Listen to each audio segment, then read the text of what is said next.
کہ اندھی عقیدت انسان کو برباد کر دیتی ہے.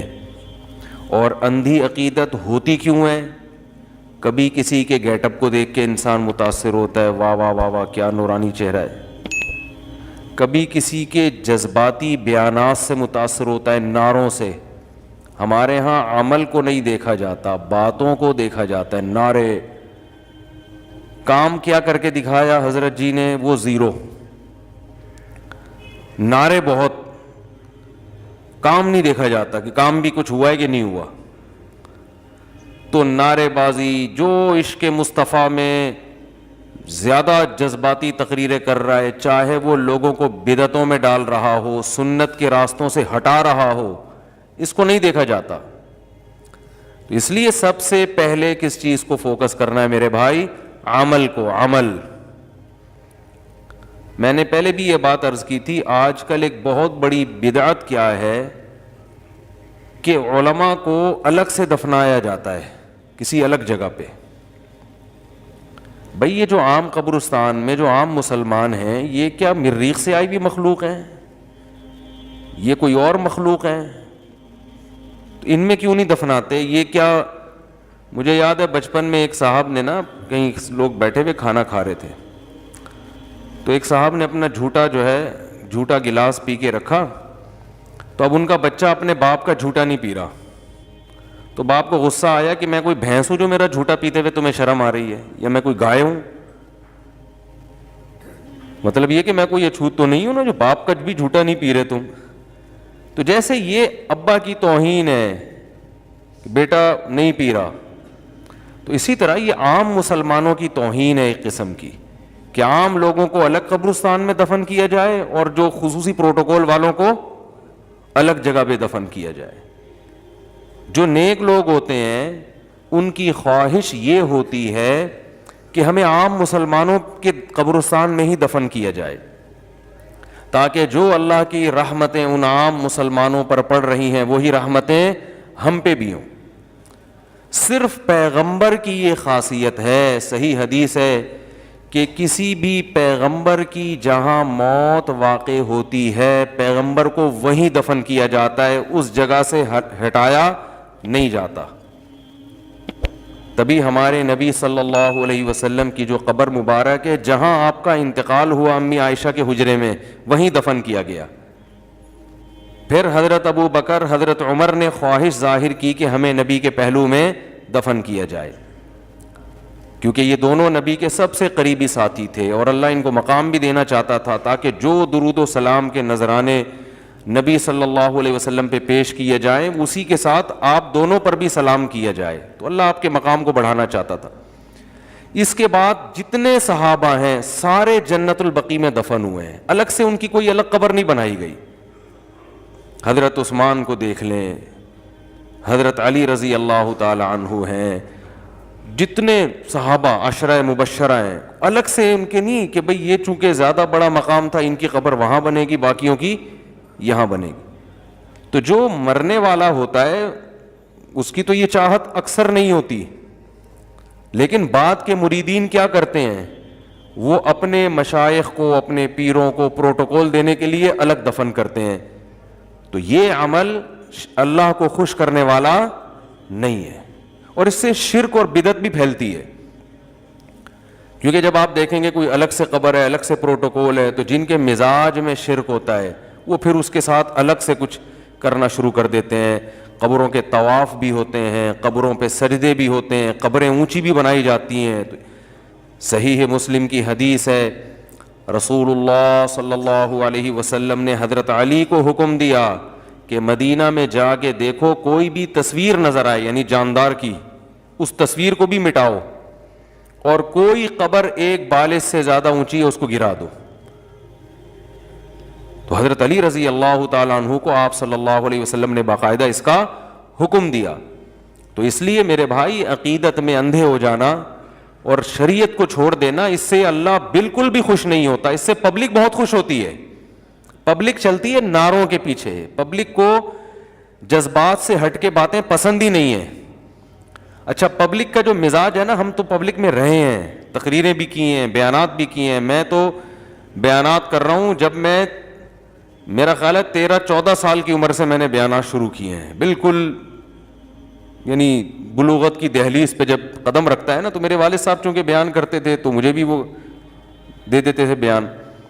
تو پبلک کا مزاج یہ ہوتا ہے کہ پبلک منفی باتیں زیادہ شوق سے سنتی ہے. یعنی اگر آپ تعریفیں کرنا شروع کر دو نا, فلاں بھی ٹھیک ہے, فلاں بھی ٹھیک ہے, فلاں بھی صحیح ہے, فلاں بھی صحیح ہے, پبلک کو نہیں ایسے خطیب پسند آتے. ایسے لوگ پسند آتے ہیں پبلک کو جو ہر ایک کو برا کہہ رہے ہوں. یہ پبلک کا مزاج ہوتا ہے. حکومت کی برائیاں کرو, پبلک کہتی ہے یہ آدمی کیا ہے, حق پرست, یہ کیا کر رہا ہے, ڈنکے کی چوٹ پہ حکومت کو برا کہتا ہے. یہ آدمی ڈنکے کی چوٹ پہ جو ہے وہ فوجیوں کو برا کہتا ہے. یہ آدمی ڈنکے کی چوٹ پہ عمران خان کو برا کہتا ہے. یہ ڈنکے کی چوٹ پہ مولانا فضل الرحمان کو برا کہتا ہے. یہ ڈنکے کی چوٹ پہ نواز شریف کو برا کہتا ہے. اس کو نہیں دیکھا جاتا کہ بات صحیح کر رہا ہے غلط کر رہا ہے. نمبر 2, اس برا کہنے کا کوئی فائدہ بھی ہے یا نقصان ہے. اس چیز کو پبلک دیکھو, ہر برائی بیان کرنے کی نہیں ہوتی, اس کا کوئی فائدہ نہیں ہوتا. مثال کے طور پر آپ کے علاقے کا کوئی بڑا تھانے دار ہے, SHO صاحب آیا آپ کے علاقے میں. اب اگر آپ اس تھانے دار سے بنا کے رکھیں گے, چل رہا ہے بیان, آپ اس تھانے دار سے اگر بنا کے رکھیں گے تو بہت سارے کام نمٹا سکتے ہیں آپ. ایک مثال دے رہا ہوں, تھانے دار جیسا بھی تھا, علاقے میں کوئی SHO آیا, آپ نے کیا کیا, اس سے چائے وائے پلائی, تعلق اچھے کر لیے تاکہ اس سے آپ پازیٹیو کام بہت سارے بولو بھائی لے سکیں. پھر وہ فلاں مسجد کو بھی گرنے سے بچا لیا آپ نے, اور فلاں کوئی 2-4 غریبوں کے معاملے اٹکے ہوئے تھے تھانے میں, وہ جیل میں بند تھے, تعلقات کی بیس پہ ان مظلوموں کو بھی آپ نے نکلوا لیا. تو یہ آدمی کام زیادہ کرے گا نا, اس نے قوم کی خدمت زیادہ کی نا, کیونکہ SHO سے لڑ تو کوئی سکتا نہیں ہے. کیا خیال ہے؟ لیکن پبلک کو ایسا آدمی پسند بولو نہیں ہوگا.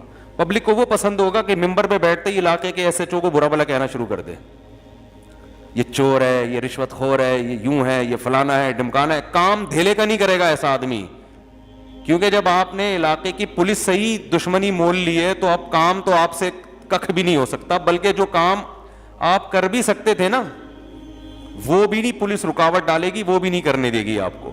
لیکن پبلک میں آپ کا ڈنکا بجنا شروع ہو جائے گا. پبلک کہے گی حق پرست آدمی ہے, ڈنکے کی چوٹ پہ حق بیان کرتا ہے. حالانکہ اسلام میں حق برائے حق کی کوئی ویلیو نہیں ہے. وہ حق جس سے آگے کام ہو, ہر حق بات کرنے کی نہیں ہوتی. معاشرے میں اس کا فائدے کے بجائے نقصانات زیادہ ہوتے ہیں. اس کی ہمیں حدیث سے بھی مثال ملتی ہے. تو جلدی سے بات کو سمیٹ کے ختم کروں. قرآن کے الفاظ کیا ہیں؟ ام لہم شرکاء, کیا ان کے کچھ شرکاء ہیں جو یہ سمجھتے ہیں کہ ان کو آخرت کے عذاب سے بچا لیں گے. تو یہاں سے بات شروع ہوئی تھی کہ اندھی عقیدت انسان کو اندھا بنا دیتی ہے. تو ہم نے کسی سے اندھی عقیدت نہیں کرنی, فوکس کس کو کرنا ہے؟ عمل کو. اور اندھی عقیدت میں معذرت کے ساتھ خواتین جلدی مبتلا ہو جاتی ہیں. خواتین تعویذ گنڈے والوں کے پاس زیادہ جاتی ہیں, جادو ٹونے والوں کے پاس زیادہ جاتی ہیں. یہ مرچیں جلانا, لال مرچ اور کالی مرچ اور سلبٹہ یوں گھمانا, نظر اتارنا, یہ سب ان کی کوئی حیثیت نہیں ہے, کوئی ثبوت نہیں ہے ان کا. یہ آپ کے اپنے توہمات ہوتے ہیں. تو ان توہمات میں خواتین جلدی متاثر ہو جاتی ہیں. کسی کے رونا دیکھ کر دیکھو, اللہ میاں نے اسی وجہ سے کچھ چیزیں عورت کے ہاتھ میں رکھی نہیں ہیں, کیونکہ ان کا دل نرم ہوتا ہے. ان کو معذرت کے ساتھ جو خواتین بیان نہیں سن رہی ان کی بات کر رہا ہوں, ان کو الو بنانا مرد کے لیے آسان ہوتا ہے. اب مثال کے طور پر مرد نے 3 طلاقیں دے دی نا, اب عورت اگر شوہر سے نکاح کرنا بھی چاہے گی تو اسلام اجازت نہیں دیتا. کیوں؟ اس لیے کہ اسلام کو پتا ہے کہ جس کمبخت نے اکٹھی 3 دی ہیں وہ دوبارہ بیوقوف بنا کے کیا کرے گا. وہ ایسی جب تک بیوی تھی تو حق ادا نہیں کر رہا تھا, ٹھیک ہے نا. اب طلاق دے دی ہے تو اب اس کو پتا ہے میرے کنٹرول سے باہر ہو گئی ہے یہ, تو اب یہ چکنی چپڑی باتیں کر کے ایسی مکھن لگا کے نا, میں تو بہت, مجھے تو یاد آ رہی ہے, میری تو راتوں کی نیندیں اڑ گئی, الو بنا کے دوبارہ کیا کر لے گا, نکاح کر لے گا. اب دوبارہ یہ طلاق نہیں دے گا, بلکہ پہلے ظاہر طلاق کی نوبت تو یہی آتی ہے نا کہ جب آپس میں حدود اللہ پہ قائم نہیں رہ رہے ہوتے, تو دوبارہ وہی جھگڑے ہوں گے, دوبارہ وہی پھڈے ہوں گے. پھر عورت بھی پچھتائے گی کہ بھائی ایک دفعہ جان چھوڑ گئی تھی, اب دوبارہ اس نے الو بنا کے مجھے اپنے نکاح میں. تو اس لیے اللہ نے یہاں عورت سے بھی حق چھین لیا کہ الو بنانے کی بھی اجازت نہیں ہے. جب دے دی تو ختم, اب اس سے نہیں کرو, کہیں اور کر لو. کہیں اور کرنے کے بعد پھر اگر طلاق ہو جاتی ہے تو پھر اس مرد کا بھی دماغ سیٹ ہو چکا ہے, اور اگر غلطی عورت کی تھی تو اس کی بھی کھوپڑی سیٹنگ پہ آ چکی ہے, اس لیے کہ جب دوسرا مرد اس کی زندگی میں آئے گا تو اسے پرانے والے اور نئے والے میں کمپیئر کرنے کا موقع, وہ ایک دوسرے کمپیئر کرے گی, وہ کمپیئر کرے گی کہ یار پرانے والے میں یہ خرابی تھی, یہ خرابی تھی, لیکن نئے والے میں تو کم از کم یہ والی خرابی اس میں نہیں تھی, یہ نیا والا تو کنجوس نکلا, کم از کم خرچہ تو کرتا تھا, جب اس سے برگر منگواتی تھی برگر لے آتا تھا, ٹھیک ہے, بات کرنے کی تمیز نہیں تھی. نئے والے میں تمیز کے علاوہ, بولو بھائی کچھ بھی, تو ایسی تمیز کا کرنا کیا ہے, زنگر برگر کھانے کا دل کر رہا ہے, وہ تمیز سے بات کرنا شروع کر دیتا ہے مجھ سے اخلاق کے ساتھ. پہلے والا اگرچہ گالی گلوچ کرتا تھا, بدتمیز انسان تھا, لیکن بھائی یہ عیش و عشرت تھے بھائی, اس کے ساتھ گاڑیوں میں گھوما کرتے تھے, اس کے ساتھ جہازوں میں سیر کیا کرتے تھے, کبھی کبھار لے جاتا تھا کھانا کھلانے, ہوٹلنگ بھی ہوتی تھی اور بچوں کی فیسیں بھی اٹھا رہا تھا. ایک بڑا مسئلہ تھا, بات کرنے کی تمیز اس کو نہیں تھی, لیکن یہ تھوڑا درجے کا مسئلہ تھا. اب اس کے پاس تمیز کے علاوہ, میں آپ کو حقیقت بتاؤں, میں جب فون سنتا تھا میرے پاس ایسی بھی خواتین کے فون آتے تھے کہ ہمارے شوہر اخلاق کے بہت اچھے, خرچہ ہی نہیں دیتے, جب خرچے کی بات آتی ہے تو بھی مسکراتے ہیں. سمجھ آ رہی ہے نا. تو جب تک انسان کمپیئر نہیں کرتا نا, جیسے حضرت عمر نے فرمایا جس نے زمانہ جاہلیت نہیں دیکھا اس کو اسلام بھی پتا, اسلام کا حسن بھی نہیں پتا, اسلام کتنی خوبصورت چیز ہے. تو جب تک انسان کمپیئر نہیں کرتا تو اس کو پتا نہیں چلتا. تو اس لیے اللہ نے کہا کہ اب اس پرانے والے سے نہیں ہوگا, کیونکہ ہوگے تو پھر وہی پھڈے ہوں گے. تو اب اللہ میاں نے بھی عورت سے کہیں اور نکاح کرو گی تو پھر تمہیں پتا چلے گا کہ بھائی یہ اچھا ہے تو اسی کے ساتھ رہو, کس نے کہا ہے پرانے والے کے پاس جانے کا, ٹھیک ہے نا. اور اگر یہ اچھا نہیں ہے تو اب یا تو پرانے والے سے کرے گی, نہیں کرے گی تو پھر کھوپڑی کو اچھی طرح سوچ سمجھ کے. تو کچھ چیزوں میں اللہ نے اختیارات کیوں چھینے ہیں, اسی لیے چھینے ہیں کہ عقیدت انسان کو کیا کر دیتی ہے, اندھا. تو بعض دفعہ پرانے والے میاں سے بھی عقیدت ہو جاتی ہے, اندھا کر دیتی ہے انسان کو. تو یہ بھی بھائی وہ اتنا اچھا ہے تو طلاقیں کیوں دی اس نے, کہنے غصے میں دے دی. یہ واہ واہ واہ بھائی, غصے میں گولی مار دیتا بھائی, غصے میں تو پھر غصہ تو پاگل ہوتا ہے نا, غصے میں گولی مار دیتا. اب آپ قصاص نہیں لے رہے, آپ دیت نہیں لے رہے, آپ کہہ رہے ہیں یار کوئی بات نہیں بیچارے کو غصہ آ گیا تھا. تو یاد رکھو جیسے گولی کا فائر ریورس نہیں ہوتا, تو مسلمان کو پتا ہوتا ہے کہ طلاق کا لفظ بھی ریورس نہیں ہوتا. آج ایک بندہ آیا, آج ہی کی بات ہے, غصے میں 2 طلاقیں دی, نوجوان لڑکا, ینگ بالکل. تو وہ شکر ہے تیسری نہیں دی اس نے, تیسری میں پھر دھمکیاں دینے پر آ گیا. اس کو پتہ نہیں تھا مسائل کا. تو جب میں نے اس کو بتایا نا کہ 2 ہو گئی ہیں, پھوٹ پھوٹ کے رونے لگا. مجھے اس پہ ترس آ رہا تھا, مجھے اس کا اندازہ تھا کہ یہ نہیں دینا چاہتا. تو غصے میں کیوں ایسا کام, میں نے اس کو بولا یار غصے میں کچھ بھی کر لو, اپنا سر پھاڑ دو بیلن سے, اس کا تو نہیں کہوں گا پھاڑ لو, تو کچھ بھی کر لو, ہر چیز کی تلافی ہو سکتی ہے. پھوڑا نکلے گا بیلن سے, جب سر پھٹے گا وہ مرم لگا کے وہ سکائی کر کے ہو جائے گا, واپس سیٹنگ پہ آ جائے گا, ٹھیک ہے نا. ہڈی بھی ٹوٹ کے جڑ جاتی ہے دوبارہ. تو اس لفظ میں اللہ نے ریورس گیئر نہیں رکھا, تو اس لیے نہیں نکالو یہ لفظ زبان سے, اپنی جانوں پہ رحم کرو. پھر فتوے لے آتے ہیں ادھر ادھر سے, کوئی اہل حدیث سے فتویٰ لے آتا ہے, کوئی کہاں سے فتویٰ لے آتا ہے, وہ فتووں سے بیوی حلال نہیں ہوتی. تو بات یہ چل رہی تھی, بس ختم کرتا ہوں, جو اندھی عقیدت ہے انسان کو گمراہ کر دیتی ہے. تو میرے بھائی جس سے بھی عقیدت کر رہے ہو, کسی سے بیعت ہونے میں جلدی نہ کیا کرو.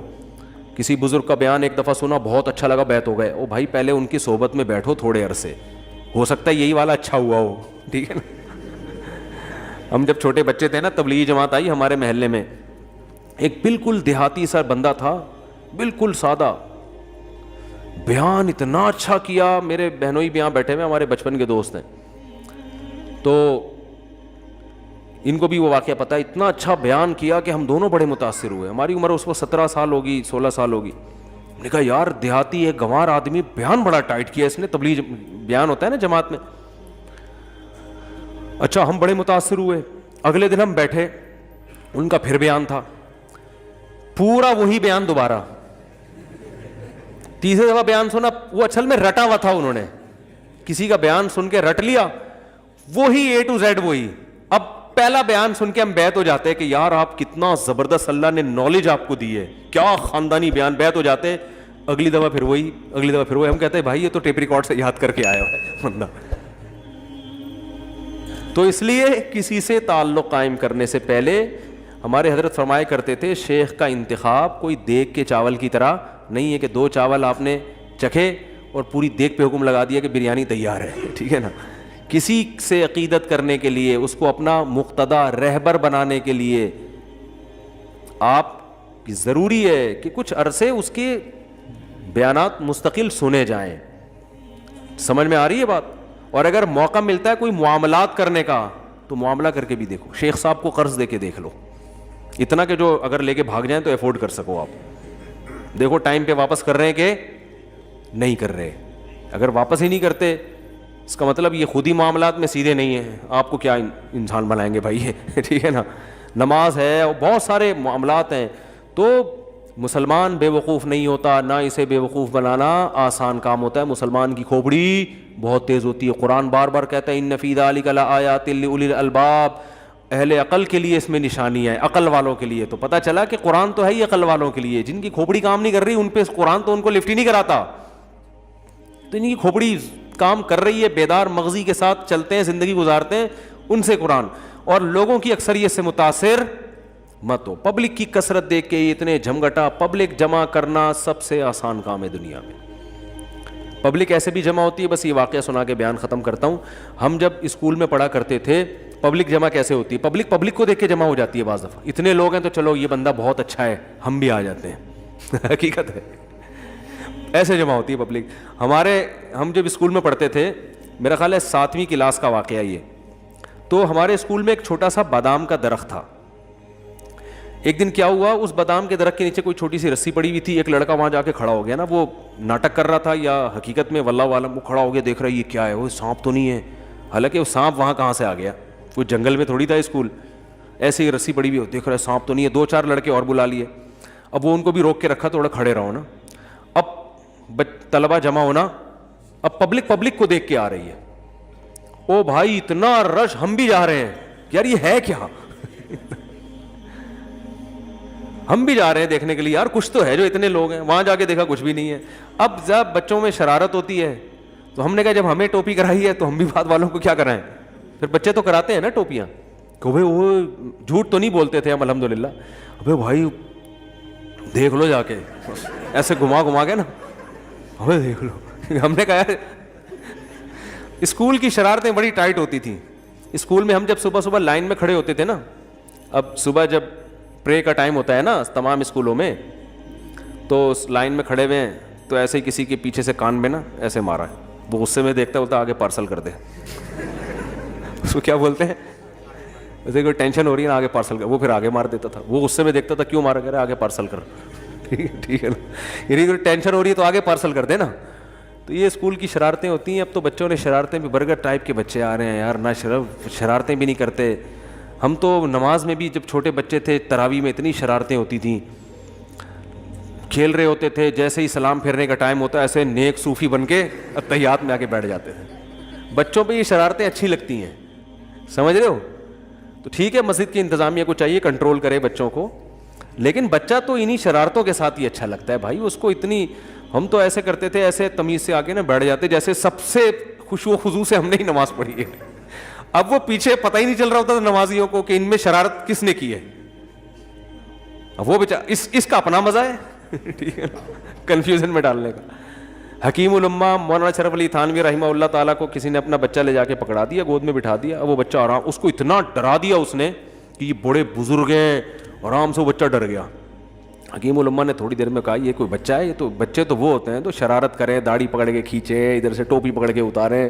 بچوں پہ یہی شرارتیں اچھی لگتی ہیں. ایسے تمیز سے لے جا کے اس کو پتہ نہیں کیا ڈرا کے بٹھا دیا ہے. تو پتہ نہیں کیا بات چل رہی تھی, سوالات کی پرچی دے. خلاصہ کلام کا یہ نکلا میرے بھائی, یہ آپ کو نہیں بخشوائیں گے, آپ کا عمل کام آئے گا, اس کو فوکس کرنا ہے. کسی کے چکر میں اپنا ایمان برباد نہیں کرو, قرآن و سنت کو فالو کرو, قرآن و سنت کو.